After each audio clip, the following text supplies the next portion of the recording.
পিপিলিকার পাঠা গজায় মরিবার তরে, এমন এক পিপিলিকাকে তুলে ধরবো আজ আপনাদের মাঝে।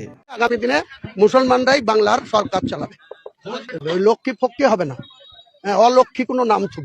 ইনি হচ্ছেন হুতুম পেঁচা, সরি হুমায়ুন চাচা। ইনার উত্থান ঘটে তৃণমূল কংগ্রেসের হাত ধরে, তবে ইনার ডাউনফল শুরু হয় বাবরি মসজিদ তৈরি করার কথা বলে। হিন্দুদের কিল ঘুষি খাওয়ার পর ইনার বাবরি মসজিদ তৈরি করার স্বপ্ন উঠে যায় চাঙ্গে। এমনকি তার নিজের প্রিয় দল তার পদে লাথি মেরে বের করে দেয়। এমনকি তিনি নিজেদের চাচা ভাতিজারও আপন হতে পারেনি। বাবরি বন্ধ চাই, নাহলে হুমায়ুন সাহেবকে রাজনৈতিকভাবে ওকে কবর দেওয়া। এর ফলে চাচার মাথা হয়ে গেছে টাল, বকা শুরু করে দিয়েছে ভুলভাল।